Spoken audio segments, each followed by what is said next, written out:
The People's Choice Podcast Awards voting is up on the 31st of July, so go to podcastawards.com to nominate the following shows. Writers and Illustrators of the Future podcast in the categories of education and also storyteller drama. The Centralist in the category of politics and news. That's with show host Joe Montaldo. Science and Beyond in the category of science and medicine, also with show host Joe Montaldo. The Outer Realm in the category of society culture, with show hosts Michelle DeRoche and Amelia Pisano. And the Pittsburgh Paranormal Chasing Prophecy in the category of religion and spirituality. There's another category that opened up for us recently, the People's Choice, so please select for this category as well. Go to podcastawards.com to vote for these 5 shows and any others you enjoy listening to. That's podcastawards.com. And remember, voting ends July 31st, so go ahead and get your votes in. Good evening and welcome to Monday night segment of the Horsefly Chronicles radio with myself, Julia Syracusa, and Philip Syracusa. We are broadcasting live from the United Paranormal Radio Network on 105.3 FM from New Orleans. This evening's show is sponsored by Carnation, so we want to thank them for their sponsorship. You will have to do a few things in order to participate. Go over to the YouTube channel, UFO Paranormal Radio, and get into chat. Subscribe if you haven't. You can go into all of the United Public Radio Facebook stations, Twitch, SoundCloud, and Podbean.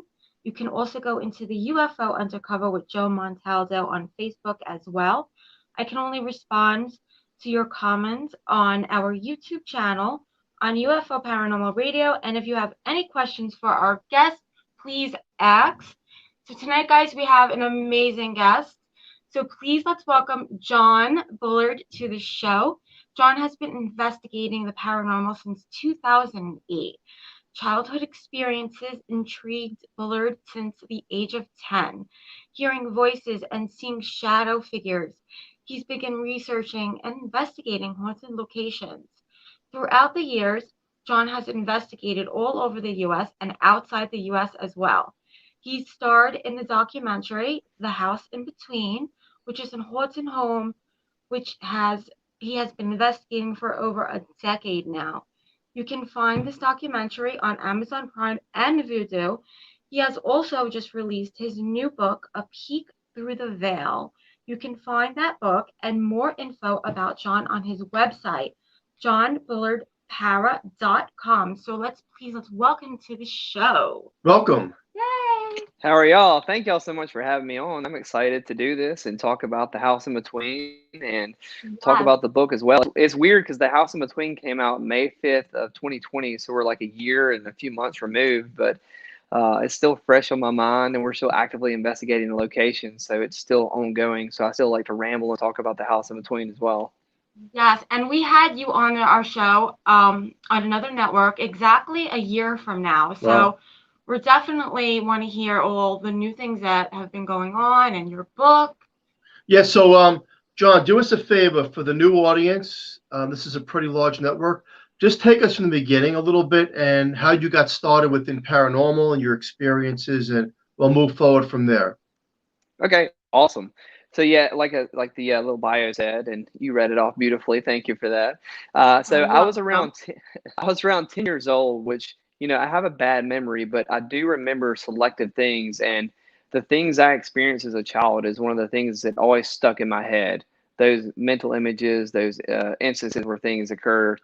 Between 10 and 13 years old is when I had some really dramatic things happen to me. And it started with, I'm from Mississippi, and my grandparents live in a small town in Mississippi called Brookhaven, Mississippi, which if you're not familiar with Mississippi, you'll have no idea where that is. But he owned a junkyard, so he did a lot of estate sales. So I would go with him on the summers, and I would help him move stuff out and get stuff organized for estate sales. And I had things happen periodically, but really the summer when I spent time doing stuff with him with estate sales, we were going to a lot of older homes and different places all over the state of Mississippi. And there was one house in particular, there's a visual representation of it in my book, but I remember being in a living room of an antebellum type style house, and my grandfather was out back doing something, moving some stuff out and getting it organized and tagging it. And I just remember it was only the two of us there, but I heard clear conversation up the stairs. It was two people talking back and forth, like just, I mean, it was two people talking back and forth. And I was like, well, who else is in the house? I thought we were the only people. And then I would see shadow figures walk back and forth upstairs. And then at the bottom room, I saw a shadow figure walk by too. It looked like a shadow of somebody walking. I didn't think shadow figure at the time because I didn't really know what that was. So come to find out, I walked upstairs and turns out nobody was in the house. And I just always thought that was so bizarre. And it continued to happen to me at select locations. And it didn't necessarily have to be like a Victorian mansion.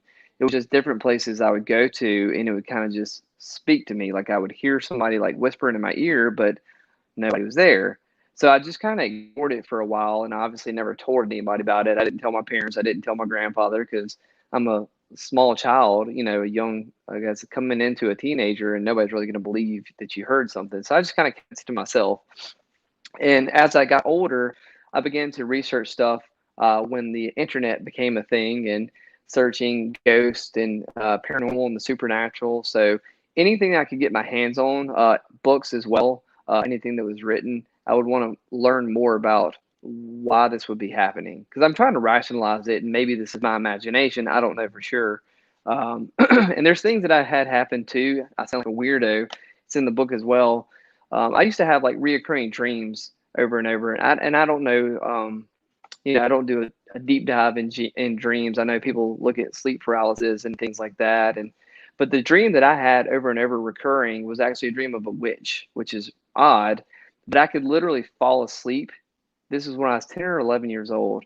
I could fall asleep and think about the witch. Mentally, I can still see her. I drew a picture of her. My artist did a picture of her in my book. But I could fall asleep thinking about this witch, and I could peg this dream and go into basically the same dream. And I did this for almost a year on and off. Very odd, very bizarre. I eventually grew out of it, but I just remember being able to, like, it's crazy because, like, if you ever want to like think of a dream, like something you want to dream about, imagine being able to go to sleep and you can actually like visualize the dream and bring it to life. That's what I was able to do with this witch. And we would have different interactions. It wasn't necessarily scary every time, but I could always bring her into my dreams. So I've never knew what to make of that. I never really talked to anybody who specializes in dreams. I've talked to a few mediums and stuff about it, and I've gotten some interesting feedback. But so all those things combined kind of propelled me into trying to understand what was happening to me. I don't consider myself a medium. I think there's definitely people out there who have a skill set. I think there's people out there who claim to have a skill set and are not mediums. So I think it muddles the field, unfortunately. And I've seen people in the act lying to people, like moving objects and trying to manipulate people. And I'm just not about that. One thing, if you're a true investigator, and I've been doing this for 13 years, and there's people who've been doing it way before me, but I consider 13 years for me a long time in the field. And if I ever had to fake evidence or manipulate somebody, like, what is this for? If you are a true investigator and you want to do this for the right reasons, to document clean, clear evidence and push us forward to really understand what's going on, because it's definitely, there's something out there. And whether you're a skeptic or not, we need skeptics in the field because they keep us honest. But going back to me as a child, I understood the definition of a medium and a clairvoyant, and it just didn't hit me because that's not what I am. And the title of my book is what I claim to be, and what it is for me, which is a peek through the veil. So what I consider what I have is things come to me, but I can't control it. I can't hold my skill set. Yep. John, I want to jump in there because you said some interesting things that I have experienced, previous guests have experienced, and I'm going to tell you that it all stems from childhood. Yes. Right? Always. So, Every I time. cannot tell you how many people, including myself, and childhood, where did it start? Childhood. And the witch was another thing that it just rang true because I used to have nightmares of this witch. I didn't know who she was. Really? Yeah. Weird. And I was about 7, 8 years old, living in Staten Island, New York. And I remember my mom's getting ready. We were going to go out. I'm a little kid. And on the television, there's this witch. And I could swear that she's talking to me, saying eventually she's going to get me. At such a young age, I just ran to my mother's room and started crying. But That's true, by the way. And it's like, all these people, including myself, we see the shadow. I see in the shadow. Mhm. The witch is so common, and we try to figure out these things, and we think it's our mind, But then after doing Right. paranormal for so long, you realize it's not your mind or my Mhm. mind or 200 other minds. It's actually true. Yeah. Right. And Yeah. so you don't call yourself a medium, but yet you have abilities, because in order for these spirits to get into your mind or your mind's eye through visual and audible, you have to have some kind of a second sight of ability, like a lighthouse, where these things can communicate with you. So, John, that's Right. fascinating, and that makes it more believable, what you're saying. So I want you to continue Yeah. from that point. Yeah, and here's I want people to buy the book, so go buy A Peek Through the Veil. But this is my witch here. Wow. Oh, you hold it up close to the camera. Wow. I love it. Yes, I seen that. Look at that. Wow. And I never knew that. Oh, wow. You drew that, John? So no, so let me we'll go back to my childhood, but let me talk about the visuals for the book real quick. So I knew what I wanted to do with the book. I love charcoal drawings and paintings. So I wrote this book based on I don't like to read. I wanted it to be an easy read. It's something that I've been wanting to do for several years. And I've documented notes for, I think, 8 or 9 years back, and I kind of put them all together to help write some of the book. But I actually met my artist, Andres, through Instagram. It was crazy, and it's a blessing and how cool social media is nowadays. I knew what I wanted, so I typed in some haunted art, and some different artists came up, and I talked to 2 or 3 of them, and they just didn't have the same vision. But I met this guy, and I gave him, for example, the dreams I had. I wrote big paragraphs out, and I described my experiences, and I said, create this in a painting. I gave him 3 examples to see what he would come back with. Blew my mind. He just was, me and him were synced up from day one. And there's 33 original drawings in the book.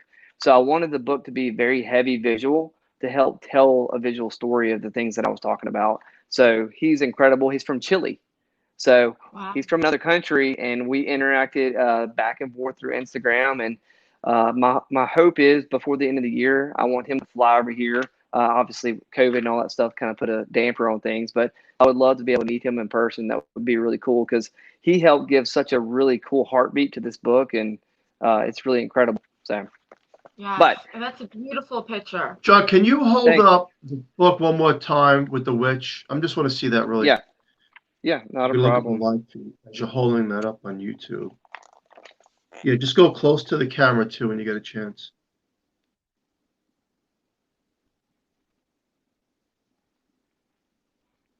So you see this, can you just lift it up a little bit? Yeah, we got a good Look view. up a little bit more. There you go. You see the elbow, Yeah. the arm?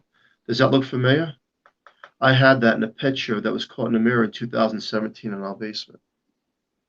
The arm. We're going to send that to you at the end of the show. I remember that. Okay. We have, it was caught once in the mirror in our basement. In the arm, even though you had someone did this, I remember it. Yep. it's going to bug you out. It's crazy, right? It's all insane. Well, and these pictures were detailed. Like he did a great job, but like specifically, and I'm a terrible drawer, but I did a very rough sketch to get him where I needed to be and gave him some examples. But I mean, every image in the book is very close to what I experienced. One of the chapters in the book, and we'll go back to my childhood, is doppelganger. Because I think it's really, really interesting, and I think that it's something that's not talked about enough in the paranormal field. Sure. And it's something that I've experienced about, but he did this as well. So this is obviously me, and then that's my doppelganger. Let me go back. There we go. Wow. So, like I said, do you want to talk about that a little bit, the doppelganger? Yeah, we definitely, you definitely have some stories about that. yes, I know. Well, look, it's so fun because we get off track. Let's talk doppelganger. Do it. Let me hear your stories first, and then I'll jump in. Well, it's interesting, you said it's not talked about enough, and you're correct on that. It's not. And I remember taking pictures when we first experienced this paranormal activity years ago in our home, and I thought it was the back of my wife through the reflection of the mirror Yeah. only to find out it was something trying to mimic her. Yeah. And Yeah. as time went on and we had investigators here, you'd hear my kids, but it wasn't my kids. Hmm. Yeah. And I think that's one of the most creepiest That is things creepy. that They we. try to imitate, Yeah, it's mirror scary. you Yeah. to almost perfection. Yep. Um, And there's two things with that too. They mirror you to try to. It's almost like if you think about like a childlike spirit. Maybe it's not a child, something that's trying to be innocent to draw you in to make you more vulnerable. So there's that. And then another thing, one of my theories with the doppelganger thing associated with the paranormal is that in a lot of locations we're asking these spirits to use our devices, use our energy, connect with us, interact with us. And in theory, if you're capturing audio is one of my favorite things. I love EVPs, silent EVPs, audio recordings, yes. I use analog and digital. And if you watch The House in Between, you'll see a visual representation of my the veil. I'm in a cemetery testing a camera. This is old footage they just put in the documentary to show. But I hear a little boy whisper in my ear. And we're looking at a cemetery, like grave way off, and it says in here.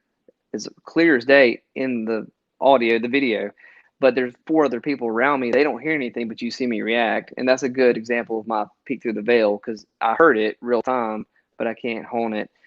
But going back to the doppelganger, it's if we're asking these entities, these spirits, whoever we're communicating with to interact with us, it makes sense that if they're drawing our energy and we do capture an EVP, why then would they not be able to use our vocal tone?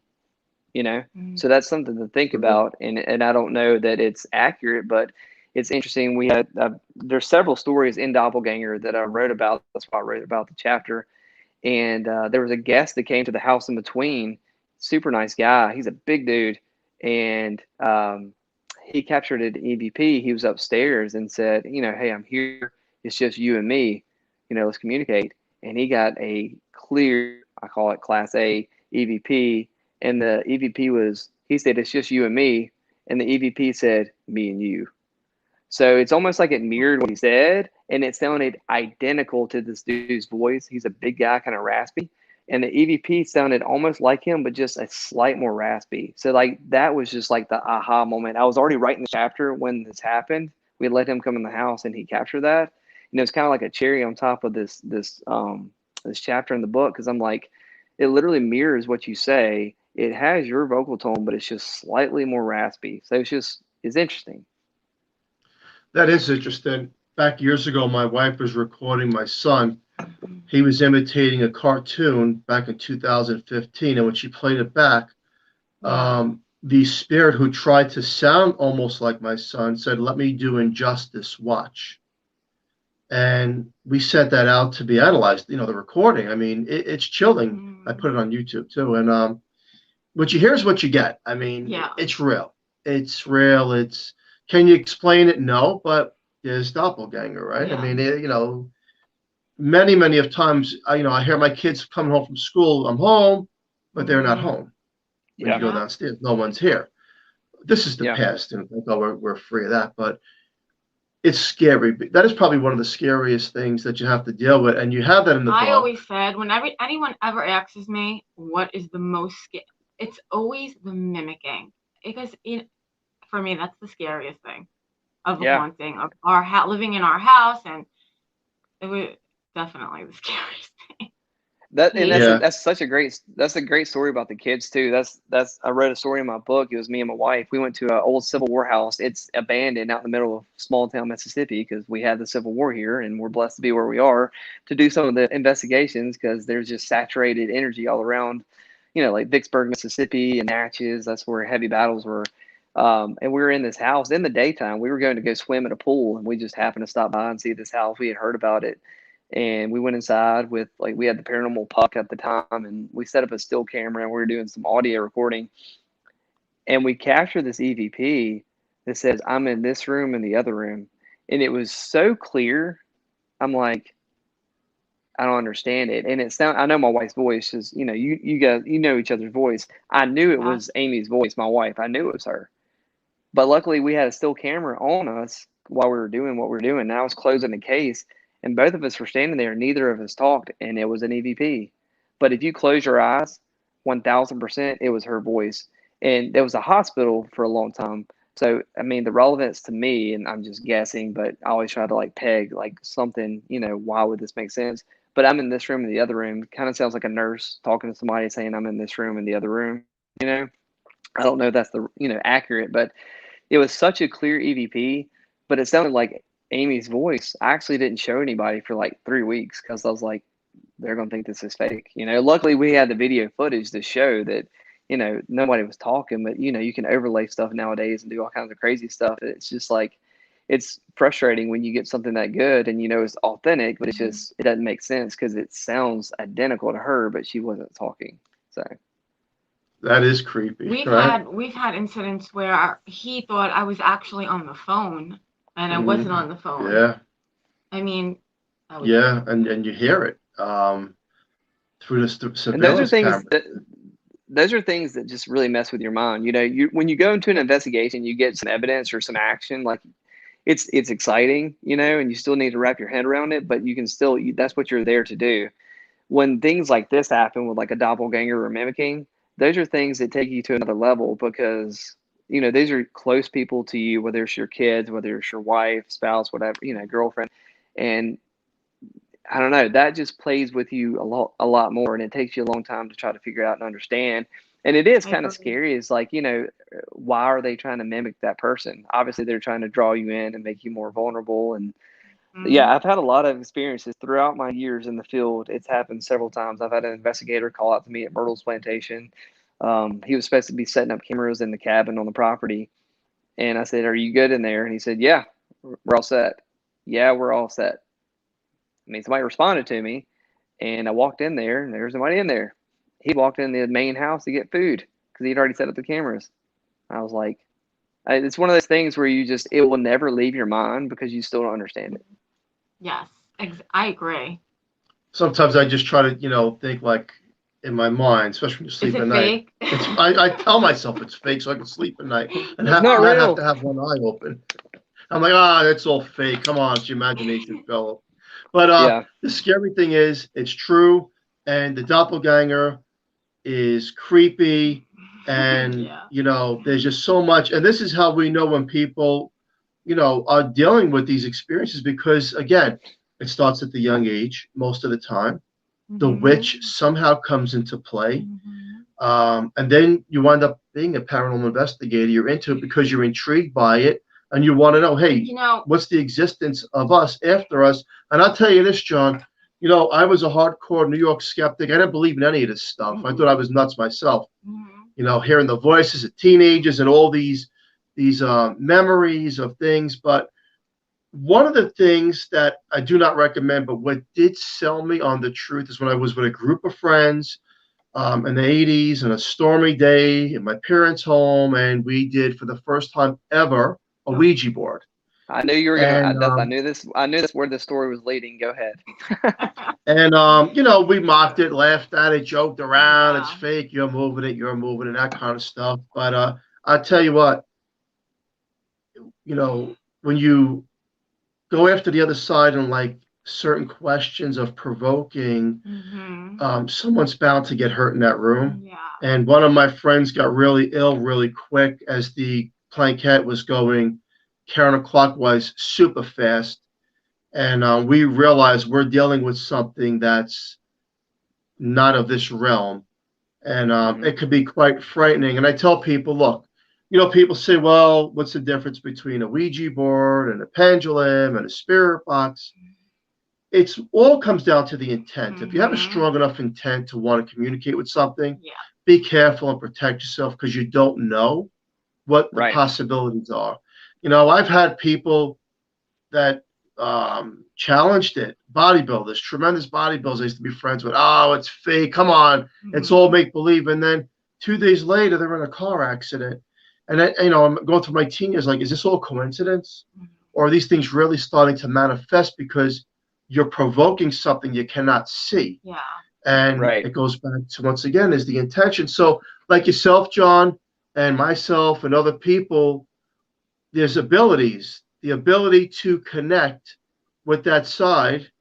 And once you make that connection, you don't lose it. You could try to block it out, but it's always there. And then you try to grow off of it and understand it, and then teach people, look, paranormal's real, investigating. And we do go on, okay?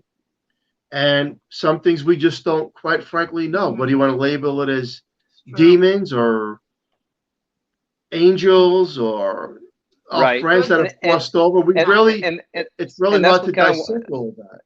Yeah, and that's kind of why I wanted to write the book too. I wouldn't call it a paranormal handbook, but I think the way I wrote it, because there's one of the chapters is structured investigations, and it's basically a thank you to all the investigators who do what we do and we do it the right way. And it breaks down an investigation, like if you want to do this field and take it seriously, just basically how to get the most efficient evidence out of an investigation, you know. And I respect every investigator who goes out and wants to, you know, get data and all that good stuff. Somebody asked me, I did an interview a few months back, and a guy asked me, you know, why do you think science doesn't take what you do seriously? And there's multiple reasons for that. I think science has already made their mind up. They've closed the door, and they like what they like, and they don't want, you know, anything they don't understand, they don't want to let in the room. You know, we're not allowed to party. But another thing with paranormal and supernatural is a great thing, but it's also a dangerous thing that anybody can be a paranormal investigator. So while you may have, you know, 5 to 10 of the right investigators doing it for the right reason, doing your due diligence, documenting, you also have 30 or 40 people who are doing it because they like Ghost Adventures or Ghost Nation or some of these shows, and they don't really know what they're doing. And I don't blame them. It's not a bad thing, because when I started out back in 2008, I was an idiot. I didn't know what I was trying to do. I wanted to experience something so bad to validate what I had happened to me as a child. Any creak or door moving or noise, I was hoping it was something supernatural. So I get where you're coming from. And, you know, investigating locations is not as sexy as it seems on TV. You know, you look at like a Ghost Adventures episode, which, and I've done their show a couple of times. You see the amount of people who it takes and how big that production is, and they're there for 3 or 4 days, you know. So if you go into a location and you're doing an investigation one night, you know, you're not always going to get evidence. You know, not everywhere you go is going to be haunted. And just because you go somewhere that is an active location, you may just strike out, and you may just have an unlucky night where you don't get anything. And it's just the patience and the hours put into investigating is a brutal thing. And only people who have actually done it and done it the right way know what you're talking about. So there's the chapter, and there's a big thank you to all the people who do investigation and help propel the field in the right way. And I was going to go back to the Ouija board. You're like blowing my mind. We have so much stuff in common with the witch and the Ouija board, because I was the same way. I've never used the Ouija board, and I didn't mock it, but I just didn't really believe in it. You know, as much as I've experienced as a child, you think I'm an idiot to like just shrug off a Ouija board. So we did a location, and it's in the book. I chose 7 locations to write about, and it kind of starts with my first location at King's Tavern in Natchez, and kind of trickles down to like Villisca's Murder House, which everybody always asks me standard questions like, where's one place you'll never go back to? Villisca's Murder House is always my question, because I had some really dark stuff happen to me there. But the location I'm talking about with the Ouija board is the Decent Home. It's in Ellisville, Mississippi. And they did a movie based on the house called The Free State of Jones with Matthew McConaughey. It's not a paranormal movie, but it's Jones County is where the house is located. And it's a really neat house. There's like by the fireplace, there's a little wall where you push in and pull out. They used to hide slaves behind the fireplace. It's pretty cool. But the owner suggested and was very demanding that we try a Ouija board. So I was like, I don't care. Like, this is stupid. Let's do it. So it was the owner of the house, her friend, one of my investigators, and myself, and we all had our hands on the Ouija board. And the house was definitely active. As soon as we were putting our equipment down, we heard a woman in the back room say, hello. And there was nobody there. I was like, this place is awesome. Like, we've been here for like 3 minutes. This is really cool. So we started doing the Ouija board, and I had my hand on it, and I was just kind of focused in because I wanted to experience it. You know, if I'm going to do something, I'm going to take it seriously. I'm not going to like mock it and just like roll my eyes. Like, if we're going to do the Ouija board, I'll let somebody else lead. Let's get into it. Let's see how, you know, what this is all about. And I had my hand on top of the, I don't even know, what do you call it? The little thing moves. Like that. Yes. See, I don't know. Chat. The planchette, that, right. Yes. So, because I don't do anything with Ouija boards. So I had my fingers on top of it. I wasn't actually touching it. And about, I'd say maybe 8 to 10 minutes or so, I kind of felt it like jolt a little bit. And I could tell everybody else's hands because I could see it. Nobody was touching it per se. And it kind of like went forward. And I felt my fingertip. I felt like energy. Almost like if you put it by like electric, like you get like, you touch like a battery or something like that and you could feel the energy off of it. That's how my hand felt. So I was like, okay, that's weird. And we kept going. Somebody was asking questions. And all of a sudden, we had somebody filming us. And I just remember I kind of blacked out. And it's just like, it was about 4 or 5 minutes. And if you watch the video, it's super creepy. Like, I don't like to watch. I hadn't watched it in years. But I'm sitting there and I'm just staring. My eyes are open. I'm not moving. I'm not really blinking. You could just tell I'm not there. I'm out. And I'm sitting there, and all I remember, if you've ever had a dream where you wake up and it's like you're falling off a cliff or something, like you jerk awake, that's all I remember. I remember starting. I remember people talking. I remember nothing for a few minutes, and then I jerked awake. And I thought that was weird. I didn't realize 5 minutes or so had gone by. And then the rest of the night, my arm from here to my elbow was numb for like hours until like the next morning. It was like if you fall asleep on your arm and it goes to sleep. Yeah. That's how my arm was. My entire arm, the whole night was numb. And I was like, well, that was weird. Right? So the pins and needles. So yeah, the pins and needles. Exactly. Yes. So I talked to Rachel Lang, she's a fantastic medium. She's really, really talented. She's one of the few that gives me hope and belief in the field because she's very, very talented. Anyway, I was talking to her one day, and she said this sentence. It just blew my mind, kind of how you just mentioned the witch. It kind of gave me chills. She said, and this is probably a year removed from when this Ouija board session happened. She said, I see you did a Ouija board session one time. She said, I don't see that you use it very commonly in your investigations. She said, but there's one instance in particular that I'm picking up on. She said, I don't know where you were. And she said, I don't know if this will make sense or not. She said, but whenever you were doing that Ouija board session, she said, you were going in way too open. She said, you didn't know what you were doing. And she said, something tried to attach itself to you.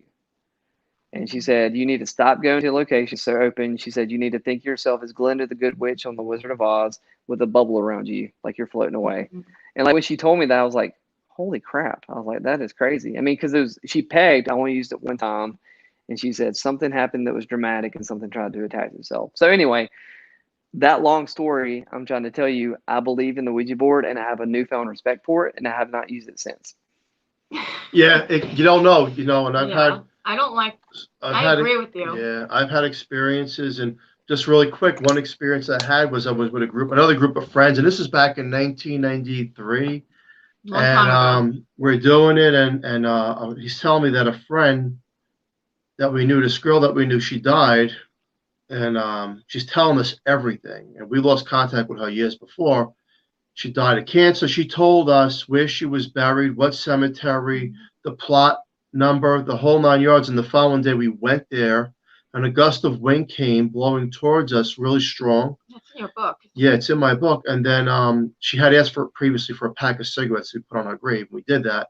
That night we go back on the Ouija board, and she's talking to us like we're talking, but through the board, like through the plankette's moving. I'm not touching it. He's blindfolded. The words are proper English. And then she goes, I have to go. He's coming. I'm like, who's coming? I'm looking around. So, and this is what you don't want to do. I was home alone, my parents' house. Everybody went home, and all of a sudden in the bedroom, I hear somebody running up my stairs. And I'm like, come on, no way. Is that what I think it was? Well, no. Then I open the door, no one's there. And then I shut the door, and someone's running up the stairs again. And I'll tell you this. I mean, I had a loaded handgun at the face of that door from dusk till dawn, afraid for I was scared. And I says, never again will I touch that board. Because now I'm being haunted by her. Whatever chased her away is now tormenting me. Yep. And John, when we talk about spirits, can you hear us? Can you give us a sign, right? And sometimes on the tape recorder, the digital recorder, we get the most valuable, valid information that you cannot debunk. So then my question to you would be, do you think they always hear us no matter what? Good question. That's a great question. I would like to think they do. And I'll kind of reference The House in Between because that's somewhere I've done for over a decade. And weirdly, I feel like I've, it sounds crazy until it's not. I feel like that I've created a bond with the two dominant spirits that are in that house. And even though they don't react to it sometimes, I feel like they are trying to, I think they hear me. I don't think they can give me a sign every time. It's one of those things where I don't know when you pass over, and everybody's different. Everybody has their strengths and their weaknesses. So, what does it take to interact? We get so selfish as investigators sometimes, like something happens, you're like, can you do that again? It's like, dude, come on.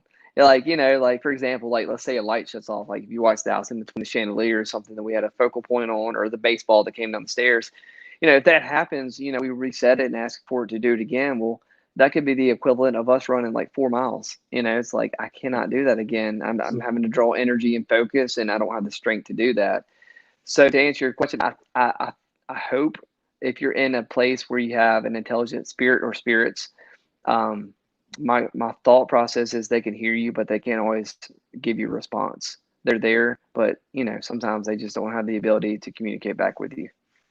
That's true. So do you And I think? do agree with what you said about sometimes you develop this bond with maybe not, good spirits. It is true. I mean, it happened to us.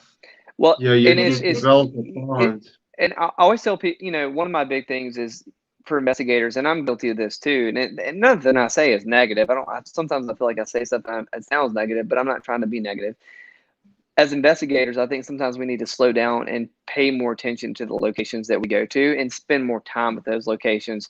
Because whenever I first started investigating, I wanted to jump around like a rock star and hit every famous haunted location I could, because it's all part of the journey, and that's exciting because you get to travel to these historic places. And some of these are like big mansions. It's like crazy that people allow us to be locked into these places and do these investigations. So it's fun, but spending more time at the same location over and over, you can really start to create patterns. And that's one of me and Brad Cooney, Amy, all the people we do the House Between, that's one of our favorite words is pattern, because anything that you can replicate and create a pattern for, it really kind of validates what we're doing in the field. Like, for example, the chandelier and the baseball. And there's one of the chapters in my book is called Teaching the Spirits. And that's something that I feel like is attainable, but it takes a long time. We've been doing this house for over a decade, and it is not easy. For example, the baseball that's in the documentary, I see some of the reviews. They're like, oh, it's just about a baseball falling down the stairs. It's like, look here, asshole.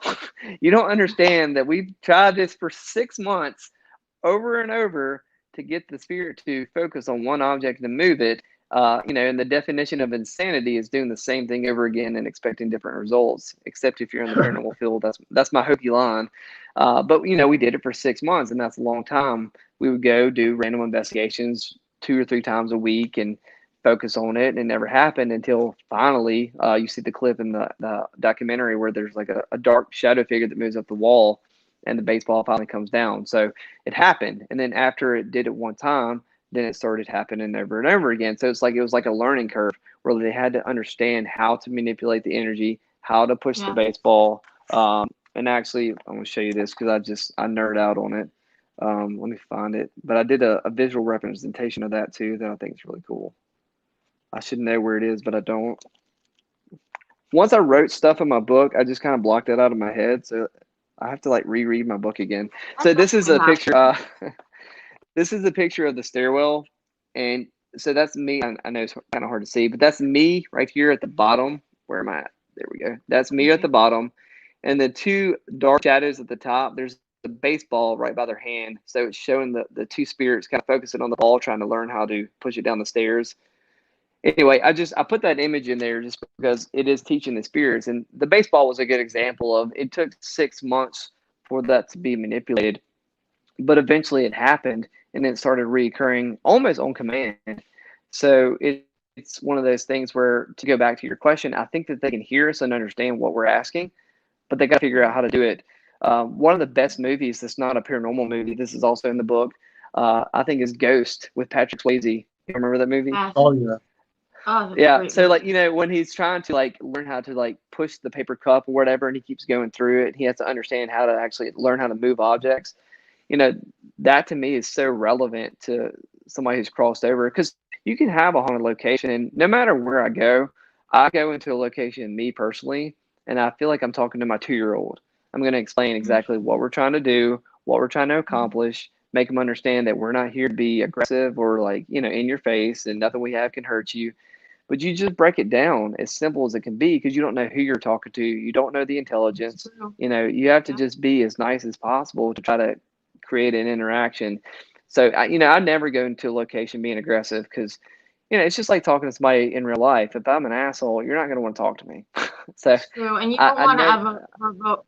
You don't want to provoke whatever's there because that can hurt you yeah, and your team, and that's just right. not There's no right. point in it, and you're not going to get a good response. And if that's what you're trying to do, then you just want a quick response so you can get scared and you get out of there. If you're going to go do that, then go watch Insidious or The Conjuring, or go watch scary movies. Don't go investigate somewhere.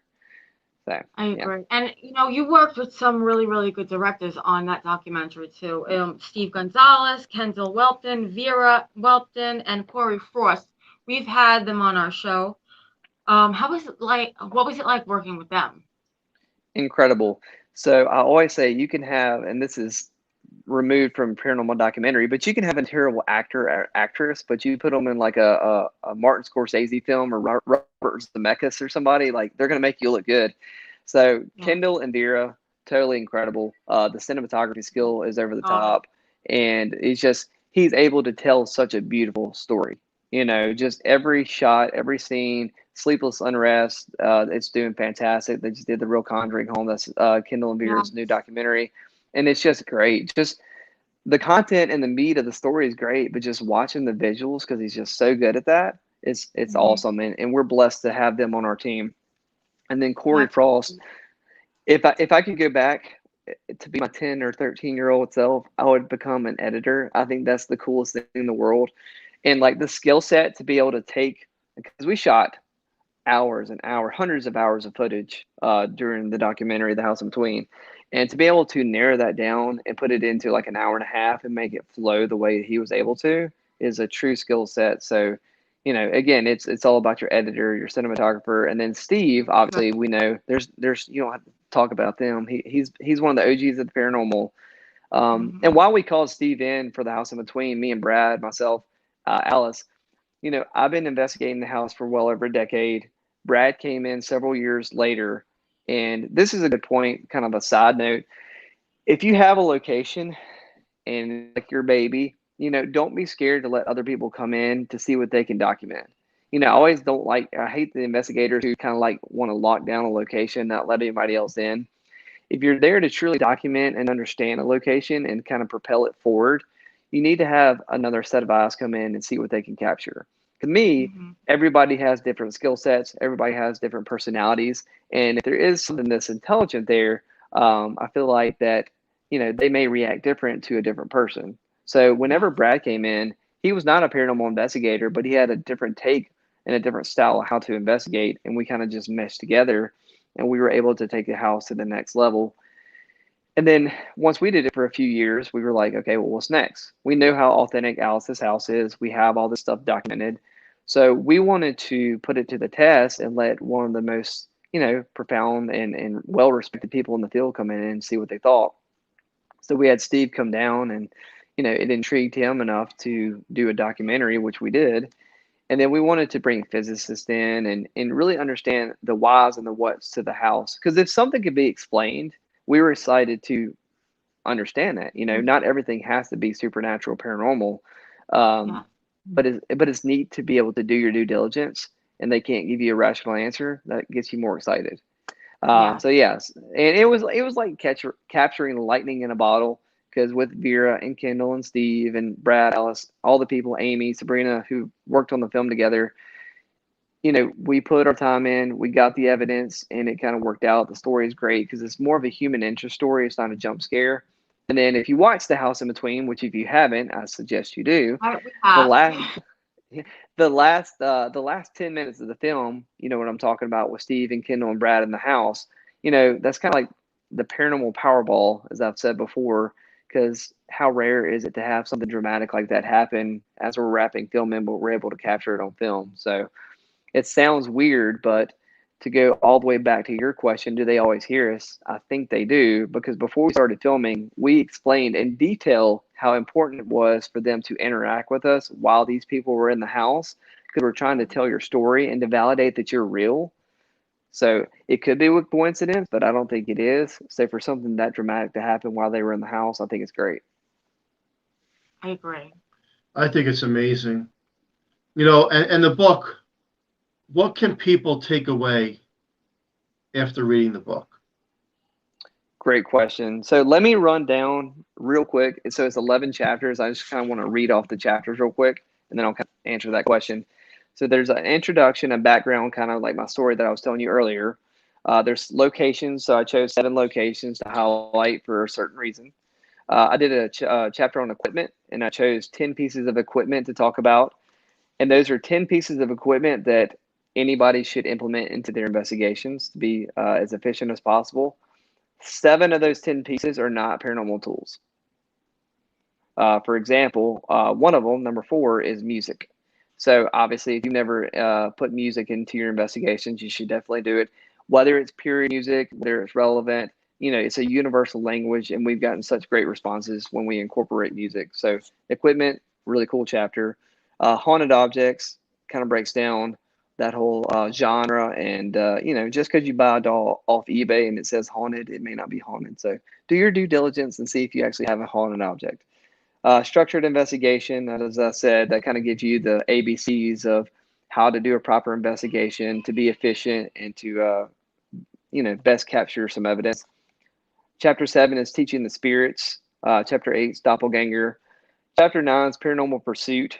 And what that chapter is about is it's okay to want to be successful in this field. I think people are so like standoffish, like, well, I want to do this because I'm an investigator. I don't want to be on TV. Well, this chapter is honest, because I've been trying to be on TV for a long time. And it's not to be famous.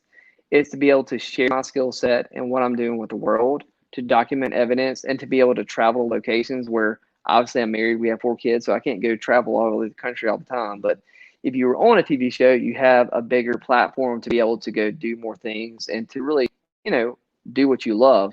And if you're an investigator and you could be able to do this and be paid to do this, your dream job, why would you not want to do that? I've seen people shame people for wanting to be on TV, and there's people who want to do it for the wrong reasons. But, Paranormal Pursuit, that chapter is all about doing things the right way and giving, it's okay to be successful in the field. We're very proud of The House in Between. It was the #1 paranormal documentary of all time. And telling Alice's story is super important. Yeah. So, and we're proud of that. And I hope the book does well, but it's educating people and putting out what we do and sharing our skill set and our love and our passion with the world. And that's okay to do. Chapter 10 is The House in Between, obviously the long chapter, kind of some behind the scenes of the documentary. And then chapter 11 is Where Does the Journey End? And that talks a little bit about, I've been doing this for 13 years. And, is there a point in your career in the paranormal where, you're just kind of done with it, over it? Is there, like, what's your end goal? Like, if you're a paranormal investigator, like, are you just going to do this until you die? Is there something where you, like, you're searching for that you want, once you hit that level, do you walk away? So it kind of dives into that. So the book's an easy read. I think it's got a lot of really good information. It's got a lot of fun stories. It's got a lot of fun visuals. So I think it's a book that you could sit down. It's 159 pages, so you could sit down in 2 or 3 readings and kind of get through it. And I just want people to be able to take a few pieces of information away, have some cool stories, and see some, some fun visuals. So again, I'm not necessarily a writer. I didn't want to get too deep, but I wanted people to be able to take away some honesty and to help them in the paranormal field. I like that. And the takeaways, there's a lot, you can gain knowledge from this book, and you're open, you're honest, you put your integrity. And I think we're always learning. It. Yeah, it's always a learning curve. We're always learning. I don't think there's ever really a true end to any of this, because we just keep learning. There's so much to learn. Yeah. Right? Yep. Well, yeah. So the other thing is, like, The House in Between and other hauntings. I always ask the question, do you think that the way we're going on, so is that spiritual world? Because we created time and they don't have time, that they're just doing their thing. Yeah. Has any one of these spirits from House in Between or any medium maybe that worked on that case, has the spirit said, hey, can you do this in return? No, that's a great question. We've had direct responses. We've had our names called. We've pegged association with if you watch the House in Between, the town burned twice, so fire, smoke. We've gotten something pegged to how somebody died on the property, but we've never had them ask specifically, if we do this, could you do this? They've never asked for anything in response. Okay. Yeah, it's interesting. We've tried that on a couple of investigations here at our home back years ago, when we'd say, hey, spirit, to the spirit world, what can we do for you? Mm-hmm. Tell us what we can do for you. And some of them, well, there was one that's years ago that says they wanted us to kill somebody. Yeah, someone had to one of my friends and gave us a phone number of the murderer. It was crazy. Wow. In Brooklyn. Oh, wow. Yeah, it was crazy. And look, to the listener out there, this is real. This is not make believe. I know some of it sounds crazy, above and beyond. No, And far look, I but say it's really we're crazy. Yeah, we're crazy until we're not. So, Yeah. but I like that's a really good thing. And as an investigator myself, you forget we're asking so much of these spirits, these entities. We never take a step back to say, what can we do for you? Yeah, and I think in a way with the House in Between, we've asked to help tell their story, but I think that's as far as we've gone. We want to help tell their story, but specific things. And it's weird too, because we've learned personalities. And going back to analog, and I want to throw this out there real quick. So why I love audio so much is your fingerprints are unique, right? So if you get arrested, they fingerprint you. So your vocal tone is unique as well. So if you look at vocal tone patterns, we've been able to kind of document over the years a deep male vocal tone is the same on dozens and dozens of recordings. We've also gotten a female vocal tone that's very high pitched, and we have her documented over and over again. So I think vocal tones, if you spend time on location over and over again, it's interesting to see if you can capture the same voices, same vocal tone patterns over and over again. That gives a lot of relevance to the field. Ghost Adventures did a really neat episode at Johnny Cash's house in Jamaica a few years back, where they captured a voice that sounded like Johnny Cash. So they took a interview with him just speaking, and they did the vocal tone spikes, as him talking. They took the EVP and laid it over, and it was almost identical. So another reason I love audio. Wow. That's wild. There's actually a guy on YouTube who does that. He tries to communicate with the other side, and again, it's a big question mark. Is he actually communicating with Elvis Presley, Michael Jackson? You became a Facebook friend of mine. Yeah. He has a show on YouTube. He's got a tremendous audience. He has his own equipment that he invented. It raises a lot of questions, because I also believe that, that this realm, that is another realm, and that there is a place that's a higher energy. Some people call it heaven, where, it's above and beyond all of this. And then I always ask that question, well, why are they earthbound? And are they earthbound because we want them to be during investigations, or are they multi-dimensional where we just can't comprehend that, which means that the spirit goes on so many platforms that it's everywhere at the same time. Yeah. The same way people have near-death experiences and they talk about, look, I've seen all of you. I've seen this person in this state and this state, and I've seen you in the hospital room, and I see mom crying at home. And I can see everything like 360 degree, which leads me to believe that we ourselves, when we cross over, are multi-dimensional beings. We try to say, well, we're just one place, but I'm not buying we're in one place. We're either earthbound spirits, or I believe that our existence just goes on through different levels. Yeah, and my wife's a nurse, and she was a hospice nurse for a long time. Some of the stories that she's told me, because she was there with a lot of the people when they passed, and just some of the things they would say, right, like minutes or seconds before they were passing, like calling out to people and like saying what they see. before, like literally mid sentence as they pass. I mean, Yeah. it's like it's so like relevant. It's like it can't be a coincidence, you know, like people that and things they shouldn't know, they're able to like verbalize it and say it right as they're passing. And that's been, I mean, dozens of times that's happened throughout her years in the nursing field. Wow. Yeah, I'm a Very strong interesting. believer in that. Well, I mean, the hour just flew by as usual. It always does. And we have a great guest. So thank you. Yeah, tell everyone where they can find you, the book, where they could buy the book, and all that good stuff. Yes. So I'll start with The House in Between because I love The House in Between. So go to thehouseinbetween.com. If you've not seen The House in Between, definitely check it out. And we're still actively investigating. The House in Between is on 26 streaming platforms. It is a great, great human interest story. It's got great paranormal, great science. And I think it's important that we mix science and the supernatural together and kind of blend it together.